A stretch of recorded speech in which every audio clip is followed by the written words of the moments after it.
met him at the gym that I work at, you know.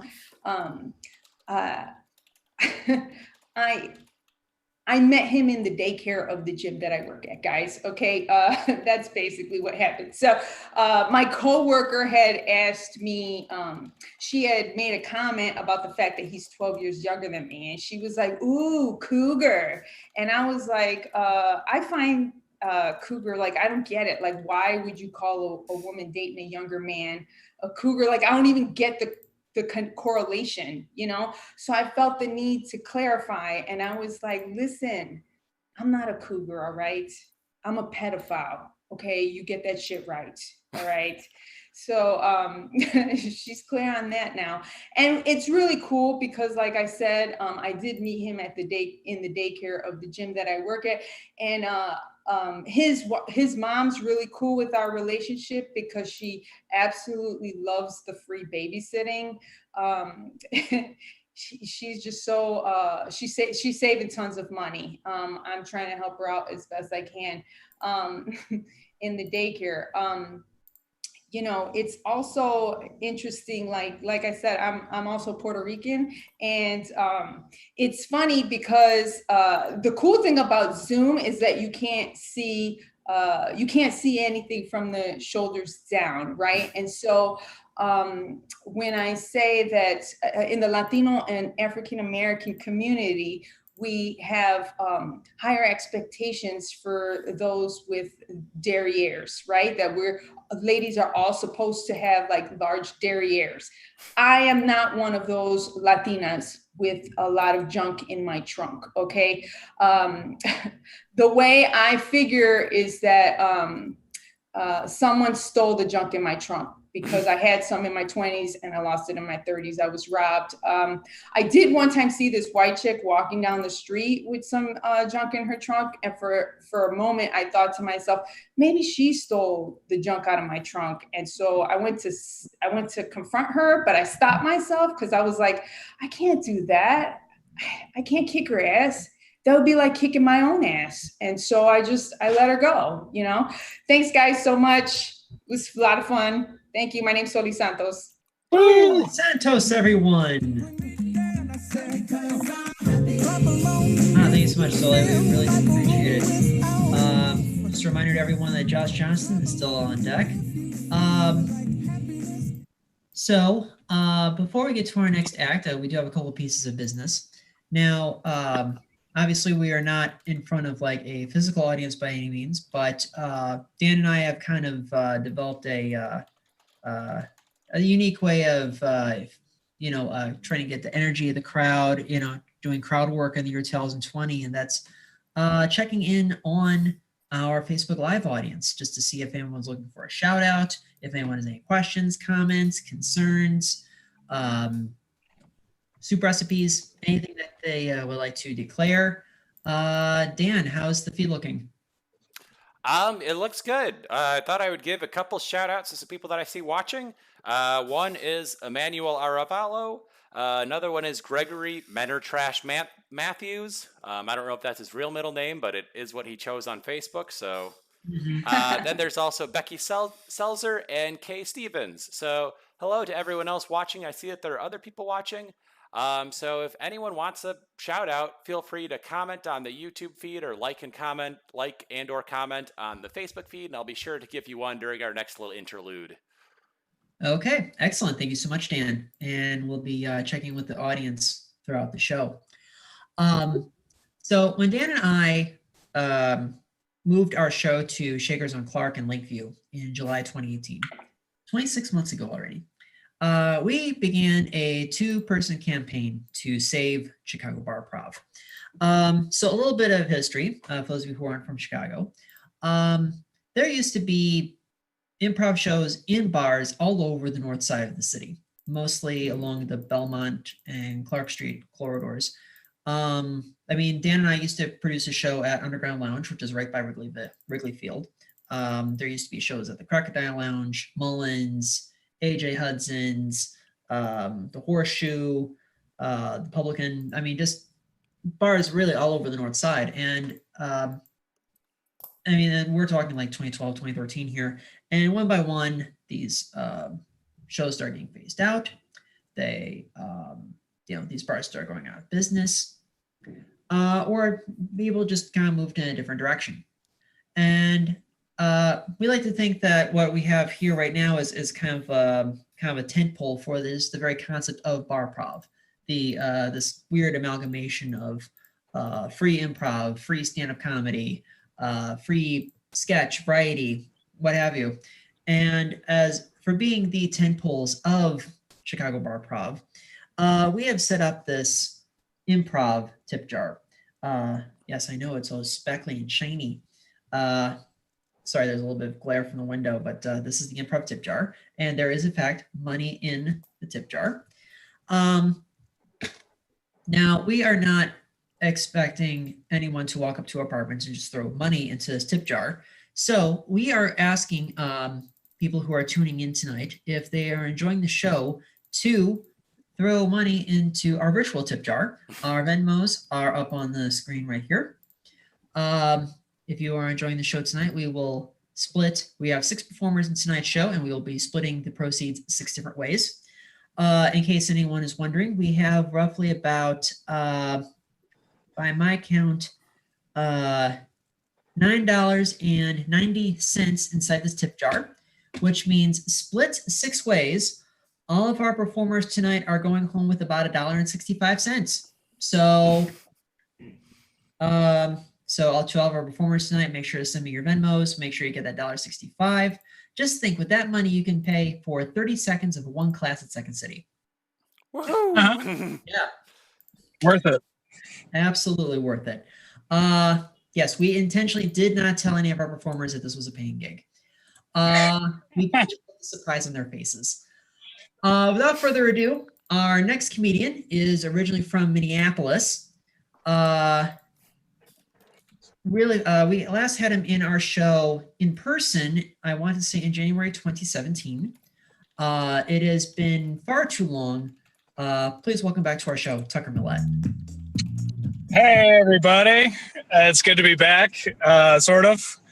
Yeah, I think the last time I did a Flower Shop Boys show was at Underground Lounge. Correct. Which is that bar still open? Probably not. I don't think they've. That's what. There's so many bars now that it's like before all this, I didn't think they were gonna make it, and now it's like, ugh, I don't know. Doesn't look good for you guys. But yeah, I just got out of work, so I'm coming to you live from behind Bob's Discount Furniture. So if I can go find somebody probably hiding behind the dumpster that I could do crowd work with. Yeah, I've been working a lot since in the pandemic, which is not what I think a lot of people don't have jobs, and I'm very fortunate to have a job, but also I hate my job. So it's sort of like a weird like golden handcuffs thing where like I wanted to quit before the pandemic, and then the pandemic hit and I got 3 months off, and I was like, great, this is exactly what I needed. And then now I'm back, and now I can't leave because they cut half the staff. So it's like I'm doing twice the work I used to for the same amount of pay, and it sucks. It really sucks.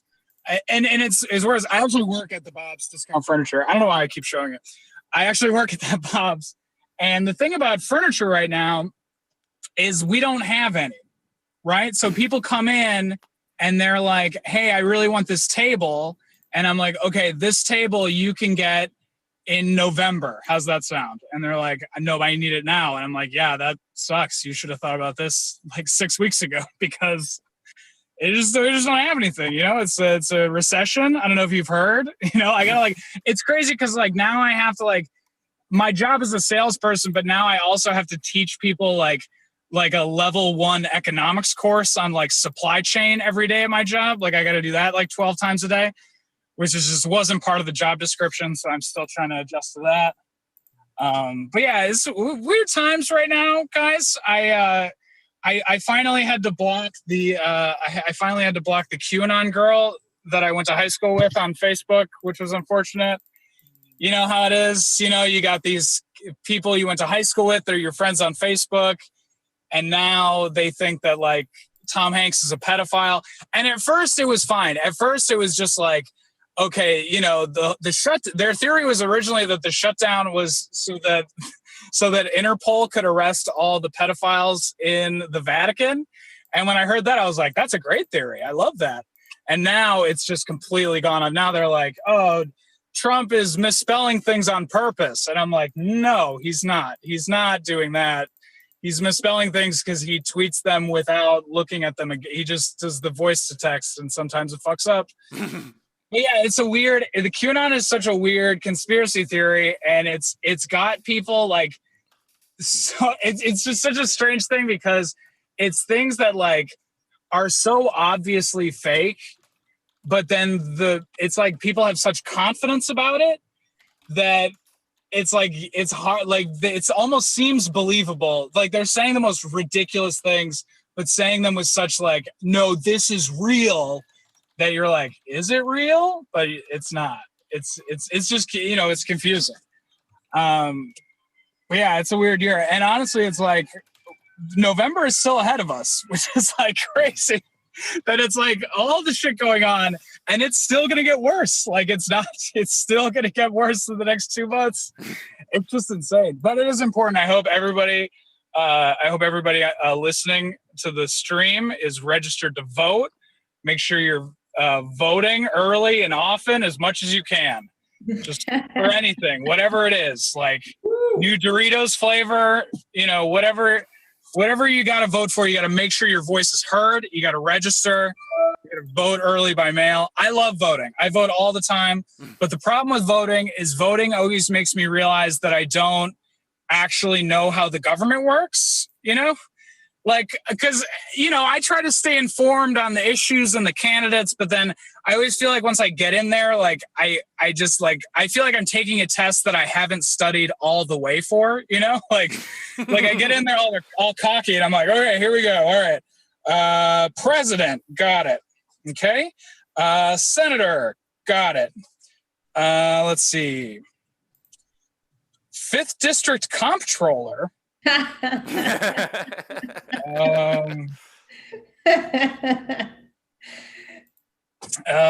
Okay, well, this name looks responsible. Let's go with them. They sound like they'd be real good at comping the trollers or whatever that job entails, you know? It's just weird, you know? It's like, sometimes I get authoritarianism, you know, where I'm like, maybe we should just have a king decide everything and then we don't have to worry about it, okay? Because I don't follow any of these like district judges on Instagram. I don't know what they are or who they are or what they stand for, you know? It's just, anyway. I don't know. I've been spending a lot of time recently thinking about data privacy. Anybody else? Yeah. Yeah, it's a real issue, man. Like, there's all these companies now, Zoom being one of them, that like it's just like they get access to all this information from us, and like there's no like there are laws, but they aren't any good, you know? Like now instead of companies just like stealing your data like willy-nilly, now when they steal your data, they have to tell you that they're stealing your data, you know? Like you've seen this. If you've ever gone on a website for like the first time, there's like a little bar that pops up at the bottom of the screen and it says like, hey, just so you know, in order for this website to work, we need your location and your name and your IP address and the last 25 things you Googled. Is that cool? And they give you 2 options. They give you one option that says okay, or you can do settings. And that's really evil because they know I don't want them stealing my data, but they also know I'm too lazy to change my settings. So it's just like, all right, eat my cookies. I don't give a fuck. I'm just trying to like order some Chinese food. I don't know. I don't know what a proxy server is. I don't know whether to turn it on or off. Fine, just take it. I don't care. You know, but it's not as bad as it used to be. Like back in the day, you know, in the early days of the internet, it was crazy. Like they could just get whatever information they wanted from you. And like, okay, so there's a story from like 10 years ago of this woman who got pregnant, which happened. And she got pregnant, but she didn't know that she was pregnant. Yeah. And then Target, the company, realized that based on what she had been Googling, that she was Googling a lot of the same shit that pregnant women Google. So Target's like, okay, she's probably pregnant. And they start sending her all these ads for like prenatal vitamins and cribs and Mosimo brand maternity clothes, right? And she's like getting all these ads and she's like, I'm not pregnant. And then she took a pregnancy test and turns out she was pregnant. So if you're not laughing, I assume it's because you're horrified, which is the appropriate response, because nobody needs that, right? Nobody wants Target to be their primary care physician. You know what I mean? Like, Theo, stop it. it's not good. You know, I don't want to get an email from Jewel Osco that's like, hey, based on what your shopping patterns, we think you might want to get checked for colon cancer. You know, like, you've been eating too many frozen pizzas, and now we're worried about your digestive tract. I don't know. It's just weird, man. And like now that they have some privacy laws around data, it's just not any better. You know, like they ask permission for everything, but like that doesn't, you know what I mean? Like it doesn't. They still require all this information. Like, okay, I'll give you an example. So last year I got a new phone. I switched from an Apple phone to an Android, so I had to re-download like all my apps, and I had to like re-sign up for shit. And I was downloading the Chase Bank app because I bank with Chase Bank because I'm not very good with finances. And Chase Bank wanted access to my photos and videos off my phone. Well, which why, right? Like, that's so ridiculous. Like, they're asking me all kinds of shit. They're like, we need your location for, you know, so we can give you the closest ATM. And we need your, you know, your search history so that, you know, and we need your photos and your videos. And I was like, no, Chase Bank app. You cannot have access to my photos and videos. And then Chase Bank was like, all right, well, I guess you can't use our app then. You know, if you can't give us access to your photos and videos, then I guess our app is just not going to work for you. And that sucks, you know? And it felt weird. It felt like I was being extorted by my own phone, you know? Like, it was like, listen, we need to come to some kind of understanding here, or we're just not going to let you use our app. See, if you don't give us access to these photos and videos, we're not going to let you access your checking, your savings account. Understand? Okay? So here's what you're going to do. You're going to give us access to all your girlfriend's nudes, and then we'll let you transfer money from your checking into your savings account. Does that work? What are you going to do? You're going to go to a fucking branch? It's just bad. These companies, they're out here. Anyway, I really don't know how much time I've done. I feel like I've done 10 minutes. Did I get the light? I don't know how to get the light in here. But this has been fun, y'all. I really appreciate you guys having me, and it's good to see everybody's webcams, and I hope everyone is enjoying the show. All right. Thank you so much. Tucker Millett, everyone. All right. Please tell us more about those Davenports, Tucker. All right. Another quick check-in from Dan. Yeah, sure. I thought I'd give a shout out to one person I see watching. I see Emily Patterson watching. So hi, Emily. Great. Also, I can't remember the mattress bit that Tucker did, but Emmanuel Aravalo thinks that it kind of sounds like a scam. It is. It's all scam. Let's see. Oh, I'll give another shout out to Mitch Kessler. I see that he's watching. And Kay Stevens says, y'all are great. So thanks, Kay.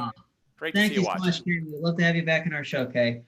It occurred to me earlier today that today marks 6 months of quarantine. The last day that I substitute taught was on March 13th. That was 6 months ago to the day. That's what I started keeping track of, like quarantine and all of that. And it's crazy to think that it has now been 6 months already.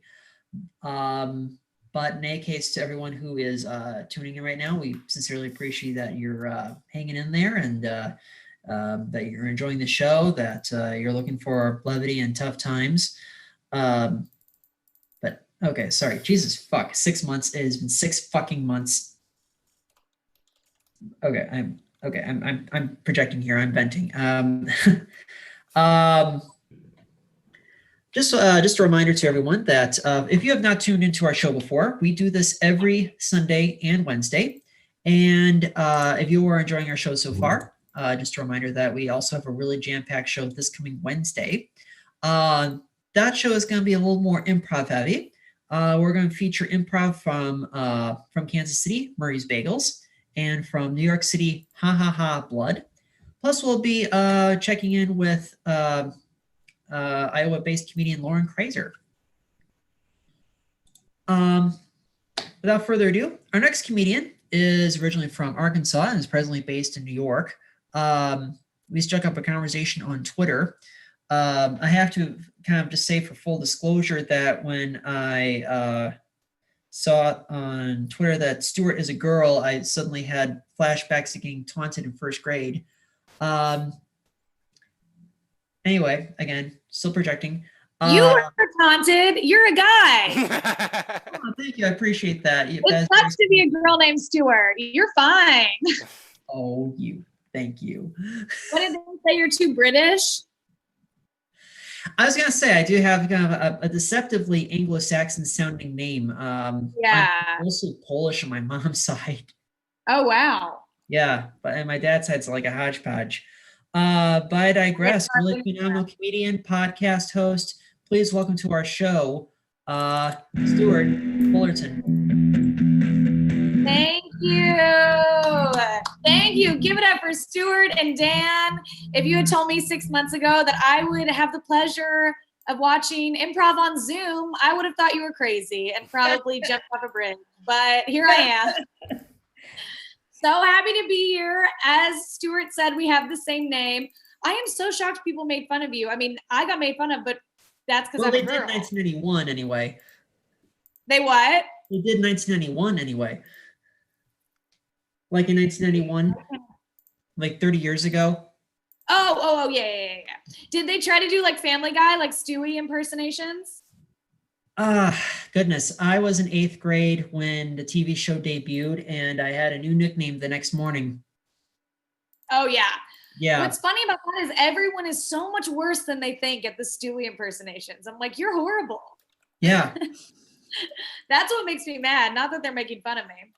Yeah, I've been, being named Stuart has definitely been my cross to bear in this lifetime.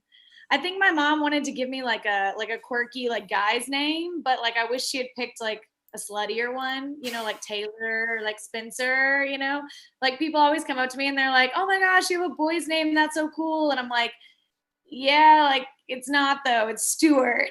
You know what I mean? And they're like, oh my gosh, like my name's like Dylan. And I'm like, yeah, you're named like a Charlie's Angel and I'm named like someone's stepdad. You know, it's just not the same. It really sucks. Actually, Stuart, you'll find this funny. For years, it was my dream and my goal and my ambition to have sex with a dude named Stuart. And I did a year ago. Thank you. Thank you. Thank you. He still forgot my name immediately after, but I didn't forget. Well, in any case, I'm listening. He's awake. He's awake, ladies and gentlemen. He's going to give me $2 instead of $1. Yeah, you know your name sucks when you like wish your name was Karen in this time. It's hard. Mom is a Karen. I don't know if you guys' moms are a Karen. My mom is such a Karen. She always tries to argue with me that she's not. And I'm like, then what is Childish Gambino's real name? You know, like if you can name 3 Megan Thee Stallion songs, I'll let you off the hook, but you can't. I've gained a lot of weight in quarantine. I don't know if you guys have. It's horrible because I'm a New Yorker. So normally I walk like 10 miles a day. Now I'm just not. It's really hard. It's really hard because I'll have to like lose all this weight once I get, you know, back into the real world, which is hard for me because I'm fun. You know, it's very hard for fun people to lose weight. You're always like, yeah, I'll have the extra beer. I'll have the extra brownie. We're all going to die and get buried in the ground anyways, you know? But then you have to think like, yeah, but there's so many photos at the funeral, you know, and you want to look hot for those. You know, I want a full body, not a headshot at the funeral. I'm like not scared of dying, but I am scared of having a double chin in the casket. It's just the truth. I did something you should never do recently, and I Googled celebrities that weigh my weight. And it was just a list of men. And then Mariah Carey. And I was like, oh no, like I at least just want to get down to a Steve Buscemi, you know, like that's my goal right there. I am originally from Arkansas, which is the worst.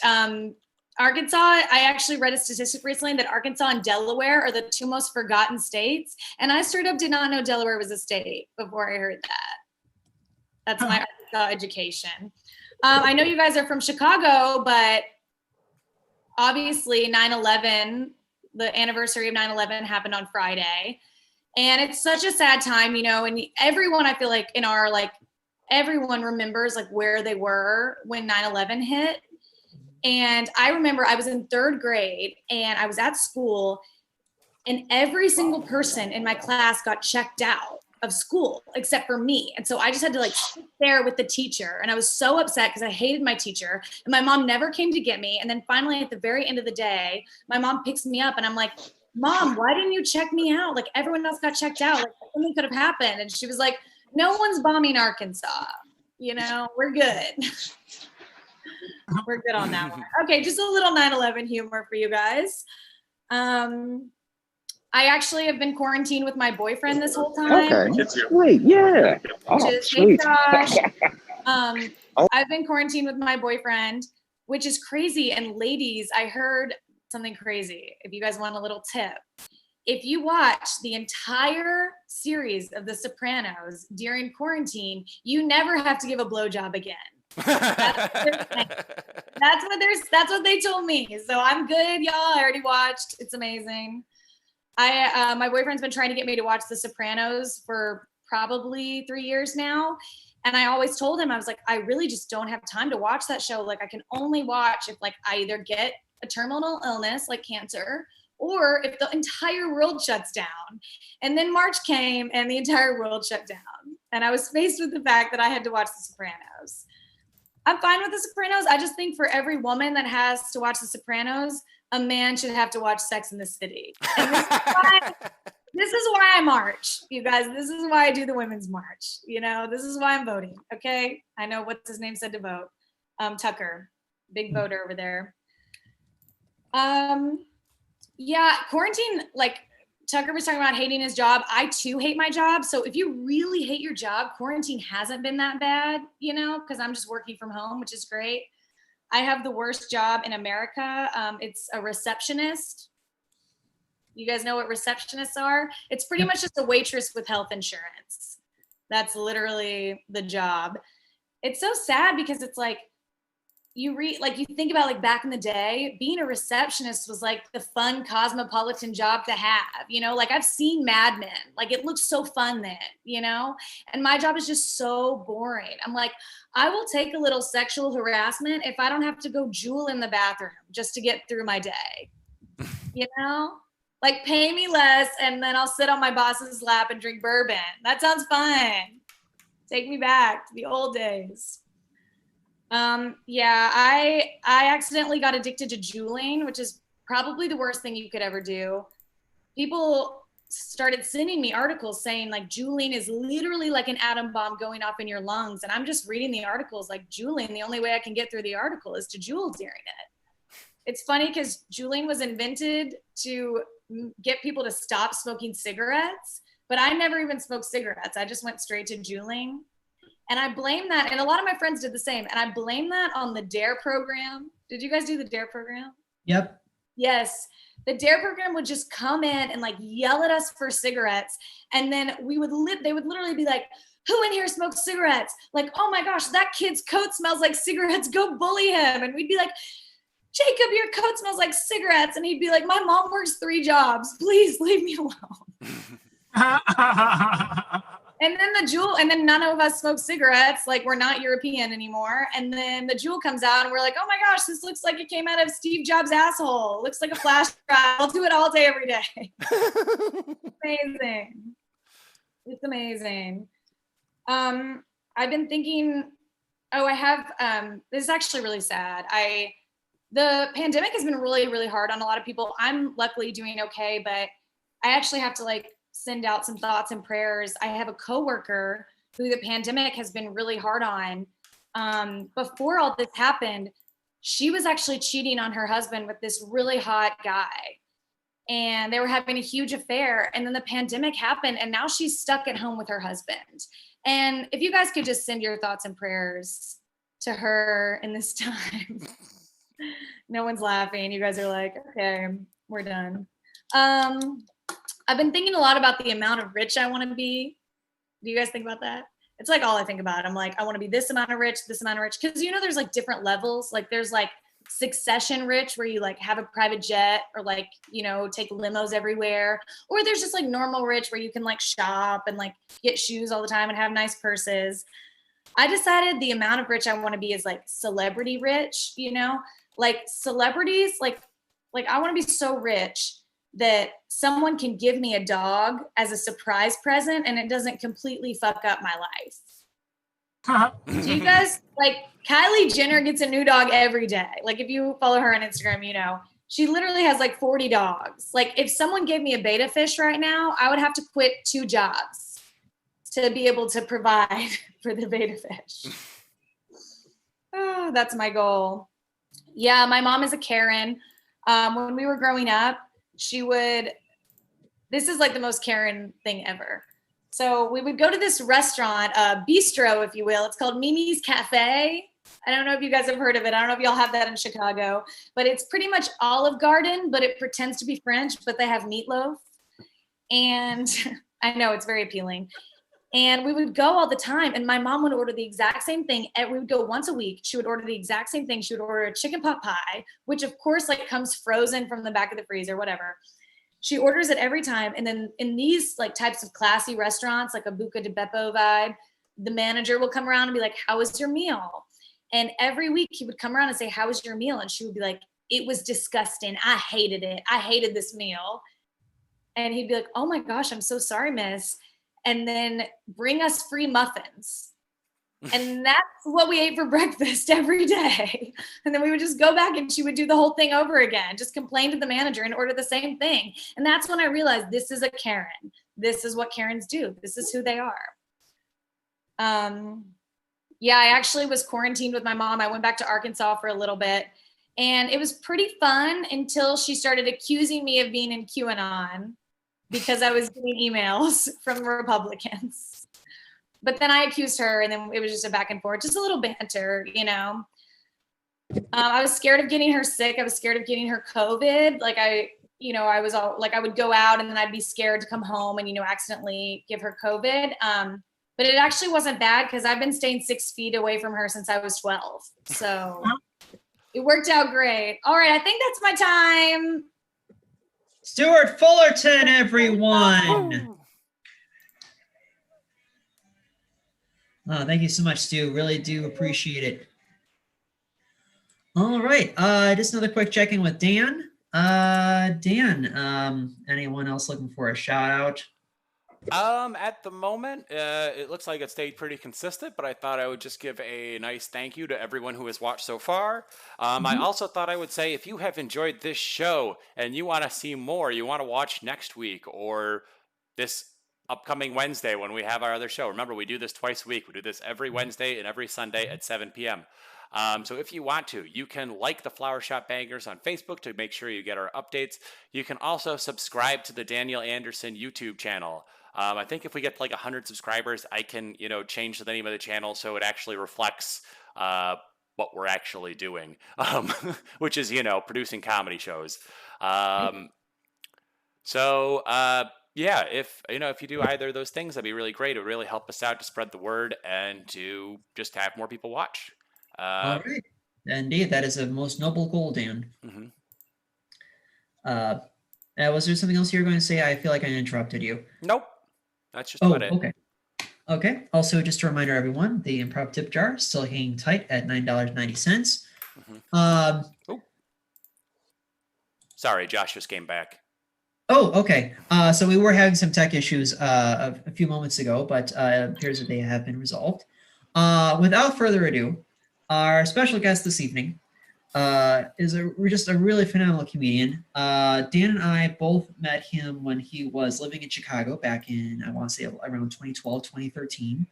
We saw him do a really wonderful set at the old Upstairs Gallery. I think I remember this because we were at the Underground Lounge. I remember he was performing that same night. Maybe 2 months later, I hear he got hired by the Tonight Show. Pretty much. It was pretty crazy. And it's been extremely mediocre rise since then, because he's been on Tonight. He was a writer for the Tonight Show. He had an obit on the Tonight Show. Then he went over to the Daily Show. Then he got nominated for an Emmy with the Daily Show. He has had his own special on Comedy Central, and he has also been on. Also had his own mini special on Netflix. It is an esteemed pleasure to welcome to our show, all the way from Alexandria, Louisiana, Rapids County. Please give it up for Mr. Josh Johnson. Hey. Yo. It's a nice starter. It really sets the tone to be drowned out by a train because you have to be outside because your indoor internet is not working. It really highlights the time that we're living in. You know, I'm just doing my best. How's everyone? Oh, great. Thank you. Yeah, doing well. Okay. That sounds about right. It's like a doing well and a woo and then silence. I feel like that sums up what it's like to live this year. This is probably one of the worst years to wake up from a coma in human history. You know what I mean? It's so bad. And then I'm luckily in a better relationship now, but I think about, I live with my girlfriend now, and I think about what it would have been like to live with my girlfriend back in the day now, and be trapped together, quarantined together and everything. Because when I was dating her, we lived together briefly. And during the course of us living together, she had long hair and she cut it, right? She wanted something new, which I was in support of. Except for a month later, she found a long hair on one of my jackets and was like, "Who is this bitch?" And I didn't know how to explain. She didn't believe me that it was her hair. She didn't believe me that I'm just a witness. I'm not doing any, I'm scared of you. I would never cheat on you. If anything, I've just been cheating on you, with a you that was nicer to me 3 months ago, you know? It's insanity. But, I get that we're all doing our best. I feel like I'm definitely accepting about myself that I am not by any means an alpha male at all. I stepped on a bird 2 days ago, and it was harrowing. The bird was alive and it flew away under me. So for a second I levitated, and the bird and I made the same noise. It's one of the saddest feelings in the world to know how you would react. And there's stories of Teddy Roosevelt who turned around and shot like a rhino or something in between the eyes as it was charging him, like that sort of calm under pressure. And to know that I possess none of that, that's not even in my wheelhouse. I would just die before the rhino got to hit me, because it wasn't even a threatening bird. It was a pigeon, Do you like my soundtrack of just ambient sounds of being in New York? Right now, there's a little bit of rap music in the background spilling out of people's cars. Soon, it'll just be straight vomit on the streets. You'll just hear someone heaving right behind me. Because if you thought that New York was dirty before, being extra paranoid because of the virus has made me realize tenfold how nasty New York is. I saw a guy reaching into a trash can. Now there's just spitting. I saw a guy reach into a trash can and pull out a pigeon and rip it in half for no reason, and then just walked away. And I was like, that's an agent of chaos, That's probably the guy that started the virus. I'm not gonna lie. Who else would cause something so insane?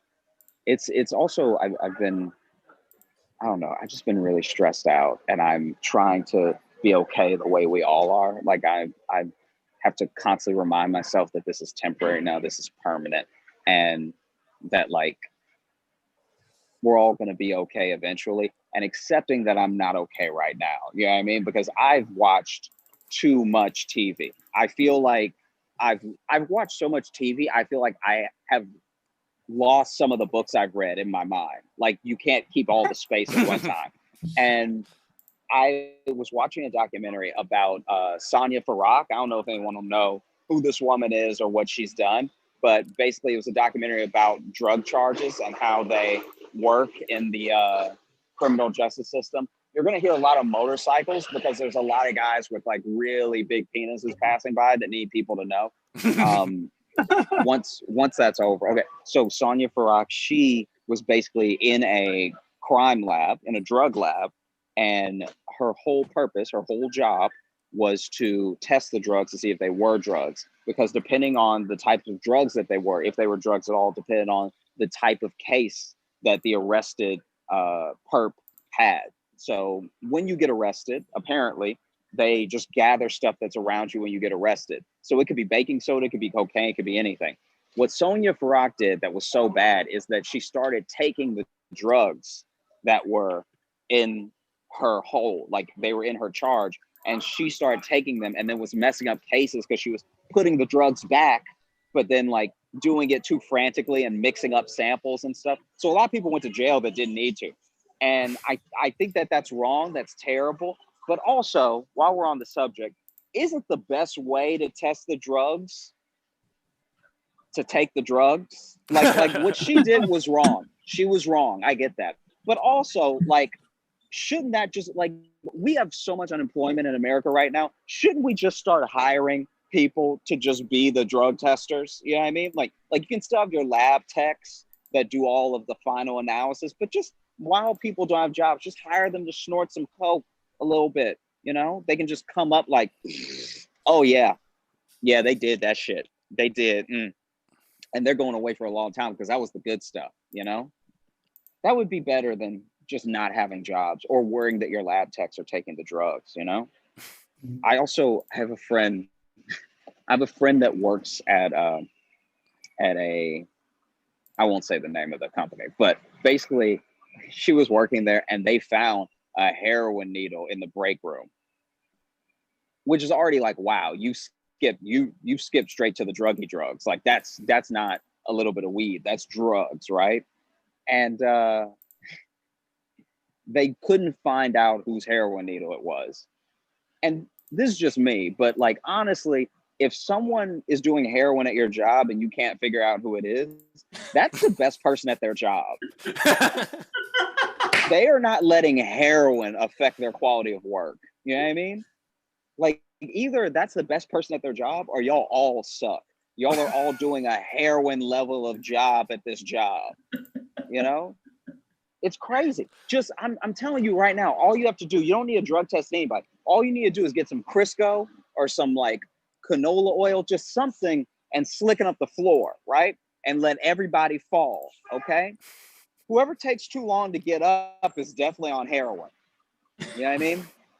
Like whoever's getting up extra slow, or whoever falls slow, even better, is clearly on heroin. There's no other way around it, you know? See how that works? Didn't need anybody's pee or anybody's blood. I don't understand why we drug test now. Like as we start rehiring en masse, as the economy opens up and stuff, we need to get rid of drug testing, because all you're testing for is the fact that you're trying to see if I had fun before I worked here.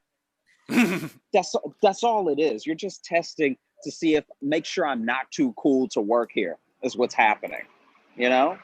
Because even if I fail the drug test, I'm clearly trying to turn my life around. That's why I'm applying for the job, you know? Mm-hmm. And clearly some people can be on drugs and still be turning in good work, you know? It's just, this is my thing. This is my basic principle. If you need a drug test as an HR person, if you can't tell who's on drugs, you shouldn't be the one hiring people. I can spot a crackhead a mile away. You know what I mean? Like if he's holding a tire for no reason and he's trying to sell it, maybe don't offer him the job first. Do you see how easy that was? I didn't need his pee. I don't know. Maybe I'm alone on that one. That's fine. No. I'm just trying. I'm trying not to lose my mind. Honestly, I feel like there are just some days where I'm like, what is my problem? You know what I mean? Like I'll tell you this before I go. I had a situation where I dated a woman, and I've had someone leave me for someone who was objectively better than me, and then also someone leave me for someone who's objectively worse, and I can't decide which one hurts more. I really can't. like I totally can't. It's so bad. But guys, my internet's going out. Thank you so much for having me. You have a great night. Woo. Oh, thank you so much, Josh Johnson, everyone. And Josh, best of luck to you at the Emmy Awards next week. Yeah, thank you, brother. Oh, absolutely. Thank you so much for taking time out of this. We know we've got a very hectic career and everything. And we sincerely wish you the best. We pray back then. All right, Josh Johnson, everybody. And if you have missed any part of the show so far, this show is automatically saved onto the Flower Shop Bangers Facebook page whenever this show ends. My best guess is probably somewhere around 8:15, 8:20 Central Time this evening. Just want to take a moment to once again thank Josh Johnson. Thank Stewart Fullerton. Thank you, Tucker Millett. Thank you, Soli Santos. Again, we do this every Sunday and Wednesday right here on Facebook Live and YouTube Live. Dan, one more check-in. Anybody else who's wants to comment or has some life advice or I don't know. I guess I did see there was a Manuel Aravallo. Apparently that's actually our friend Luis, so I thought I'd give him a proper shout out. Luis. That's Luis Aravallo, a very talented comedian who we've had several times. And I mean, other than that, thank you to everyone who has watched so far, and we couldn't appreciate you more. Yeah, exactly. And we've done almost 50 shows now, and we do have a couple of theme shows that will be coming up. I already promoted the show that we have this Wednesday, but we'll be doing something special for our 50th remote show 1 week from Wednesday. Just one quick spoiler, it's going to be very improv heavy. And also, because we have no idea when the hell this pandemic is going to end, we have no idea when we're going to get to that elusive phase 5.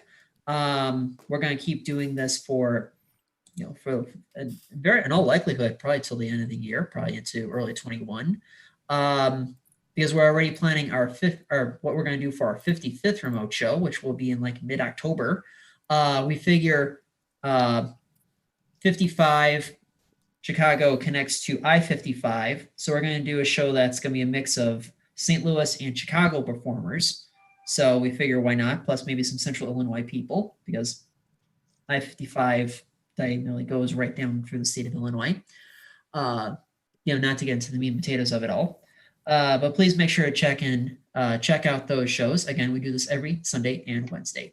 Without further ado, your co-hosts and producers of some irregular Sundays, who normally host this show at Shakers on Clark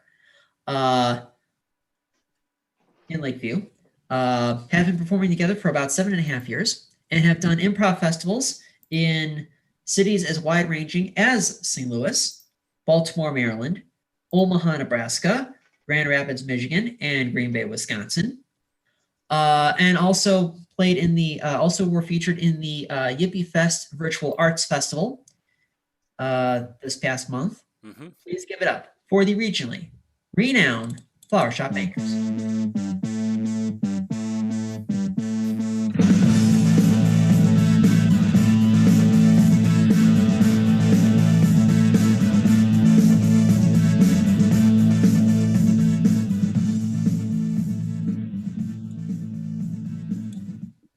Good evening, ladies and gentlemen. We are the Flower Shop Bangers. We're going to do some improv for you. Also, before we get started, I just thought I'd mention if I do have our Venmos up above. Any of that money will go into our tip jar, given to either of the Venmos listed above, and they will be split evenly amongst the performers. So, with that said, we are the Flower Shop Bangers. We're going to do some improv for you, and we get weird with it.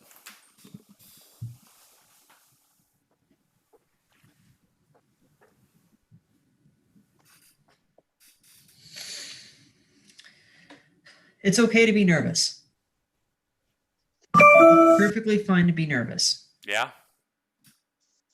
Just don't look at your phone. I know you just got a notification. Mhm. Just eyes on the prize. You've got this. Yeah. I have faith in you, Doug. But what if I lost faith in myself? Come on. You've got this. This is an absolute slam dunk. I can't imagine anyone who is better suited for this. Slam dunk. Yeah. I don't know, man. I mean, you got a hole in one. I mean, I think this Hole in is one. a hole. Who am I? Both Michael Jordan and Tiger Woods? I like to think that you're all that plus Jack Nicklaus and LeBron James. It's clear you have faith in me, but there's a lot riding on this. Let's be honest. I mean, okay. I mean, I get it. I mean, you've had a lot of pressure. I mean, you just have to just kind of just clear out everything that's making you tense. Just kind of close your eyes and take a deep breath. I mean, truth be told, the sponsors have talked about dropping out if I don't hit this 7-10 split. Okay. I mean, no, I'm serious. They've talked about dropping my sponsorship. Do you know how important that is to make money? I mean, that Mr. Pibb money? Yes, that Mr. Pibb money. That's right. I want the Mr. Pibb money. That's right. I mean, you got. Well, at least just look at like. Free Hell, I soda. want the Mr. Clean money. Okay. Mr. Clean has talked about dropping me. Oh my God! What? Yes, they have said it as well. Okay. I mean, oh my God! I didn't think we were going to have a conversation like this in the middle of a bowling tournament. I know. Okay. I mean, this is. I mean, again, you really need to focus on this. Yes, I know. And you know me, I've been the most marketable bowler ever. Yeah, I get it. I mean, it's not often you actually see like a bowler get like a one-page spread in Sports Illustrated. Yeah. And quite honestly, I don't know. You got like a short profile. I mean, there was even like an image of you and then like 3 paragraphs. Yeah. I mean, that's. I know how to sell myself. I knew right when I said it that my catchphrase, cha-ching, that was going to take me far. I knew it. I mean, you're Dougie Cha-Ching. I mean, Dougie I get Cha-Ching. it. Yeah, no. Yeah. You know who gave me that nickname? Dick Weber. Yeah. Dick Weber. The Bowling Goat. The Bowling Goat gave me the nickname. Yeah. Dougie Cha-Ching. That dude could roll a 300 like it was nothing. Yeah. Yeah. Oh. But truth be told, I mean, I don't know. You've been my coach for what, the last 2 years? Yes. It's like 2 years last August. Yeah. Yeah, no, it's that's a good amount of time. It's a good amount of time to be a coach. Yeah. You're actually my longest running coach I've had since I went pro. I mean, you go through them like some people go through shoes. That is true. I have fired a lot of coaches. But I'm all about stability, okay? I mean, again, You're correct. If it weren't for the fact that there was a power outage, we wouldn't even be even having this epic conversation right now. I mean, we're sitting in a dark bowling alley. I mean, I will tell you, people are just milling about. I mean, it just. Yeah. In terms of coaches, I did have one coach all through high school, and I actually tried to get him fired. Whoa. Yeah, I tried to get my high school coach fired. That's incredible. I mean, your school had a boys bowling team? We had a boys bowling team. Whoa. I was in that boys bowling team. I was on league bowling over the summer. I will tell you, bowling has been my game, man. I was going to say, at my high school, bowling was like the one sport that was for girls so they could balance out boys being on football. It was like a Title IX thing. Sure, yeah. Yeah. I mean, some schools only have like a girls badminton team, but not a boys badminton. But we had girls and boys badminton. Oh. Yeah. Not only that, I mean, we actually almost went downstate for boys badminton too. I don't think my school had a counterpart for girls for football, honestly. Okay. I'm digressing. This is just a lot to absorb. I gotcha. Yeah, no. I mean, I'm not trying to tell you like if you fuck up, like I'm fired. I mean that's pretty rash. Well, I mean, truth be told, if I fuck up, I might not be able to afford you anymore. I mean, and that's actually the real part that kills me, That's the real bone here, is that You're a good coach. Thank you. You command a salary. Mm-hmm. And quite honestly, I don't know. I know I've made a lot of very bold statements. I've probably, made this a little too, just a little egotistical. But truth be told, the worst part about this is that if I miss this 7-10 split, I mean, if you're willing to take, I can't even ask you to take a pay cut. I think you should go find a new person. And you've been the first coach I have not wanted to fire. In my 17-year career, I have gone through 57 coaches. Yeah, I mean, I know I'm number 57. That was part of the magazine article. Yeah. Yeah. Like, I mean, they said I was Tom Brantley, his 57th coach. Yeah. Yeah. Like, some of your coaches lasted a couple of days. I somehow made it to 25 months. Yep. Yeah. Yeah. I mean, wow. Yeah, I mean, do you see how this is? It's like, I don't know. A lot to absorb. I mean, I'm trying to be positive here, but now all of a sudden I'm thinking about my wife, my kids, my mortgage. Yeah. Oh, you'll find another job. You'll find another one. Okay. I mean, I can look around with like bowling coaches. Mm-hmm. I know. I guess there isn't a lot of room for bowling coaches around the world. It's. Oh yeah, I can check to see what kind of interest there, what kind of market there is for bowling coaches on LinkedIn. I mean, that's the thing, Bowling has become lucrative because, and I don't even mean to say this in an egotistical way, but bowling has become lucrative because I made it lucrative. Okay, I mean, I get it. Okay, I mean, I don't know. This is where the power trip starts and the humility begins. I mean, yes. And truth be told, I have seen how much, how much ESPN2's ratings have gone up since I began my career 17 years ago. Yeah, you get it. You're the face of the PBA. I know that. Yeah, I know. I'm sorry. You say that so sarcastically. Like, I mean, do you think there's another rising bowling star in the league? No. You're right. Yeah. I mean, you are it. I get it. I don't know. There is a part of me that wishes someone would rise up, wishes someone had my charisma. Yeah. And had my swagger.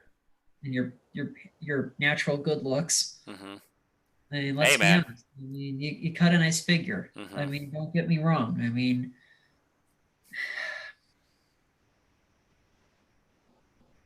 okay, again, all right. I'm just trying to focus here. I mean, again, I'm just trying to be all about positivity. Yeah. I mean, I know we were reading Norman Vincent Peale together earlier. Mm-hmm. Again, we just got to get back to positive thinking. I mean, I know this power outage could be going on for a while. It could. Again, you know how to get a 7-10 split. Mm-hmm. I mean, you know that ball better than I do. I mean, yes. You've got that custom 13-pound ball. Yeah. It is a custom 13-pound ball. Yeah. I mean, you even named the Cha-Ching Charlie. Cha-Ching Charlie. Cha-Ching Charlie. I didn't even know I had that nickname. Every bowler under age 12 wants their own Cha-Ching Charlie. Cha-Ching Charlie? You get that? I mean, there are children watching. They think that you're their hero. I thought I was Dougie Cha-Ching. You are, and your ball is Cha-Ching Charlie. Oh, that's right, the ball. Okay, gotcha. Oh, don't be a wise ass. I know, I gotcha. I'm sorry. Oh, okay, I know I've marketed that bowl in a whole, for the last year. Yeah. It has outsold every other bowling ball. Yeah. I mean, you're the face of, look at the sponsorships you have. I mean, you've got Mr. Clean and Mr. Pibb, and that on tip of my tongue, the company that makes all the bowling equipment. Yeah. Yeah. And if it weren't for the fact that you're married with kids, I mean, the groupies would be all over you. Yeah. I ward them off sometimes. Okay. Oh, crap. Hey, the lights are back on. Oh, hey, yeah. Whoa. Okay, yeah. okay. Okay, so it looks like I am going up for this. All right. Okay. I mean, because I know because you knocked that 7-10 split Mhm. just before the generator went in the shitter. Mhm. Okay. So, all right. So let's just kind of close your eyes, take a deep breath. Charlie, Yeah. do your wonders. I got this. I'm going to tell you something. I know your name's Charlie as well, but I was talking to my bowling ball. My friends call me Chuck. Oh, really? Yeah. Yeah. Not that you care. I'm sorry. I guess I did name my bowling ball line after you, but It's fine. Anyway, there's a lot of tension here, isn't there? Yeah. Oh Okay. man, we can resolve that after this. Can we talk about our future after this? I think you're right. Yeah, because I mean that's the thing. We don't know what the future is. It all comes down to this moment. Mm-hmm. Anyway, the whole tournament at stake. I mean, you're going for a 4 in a row. Okay. All right. I'll stand away.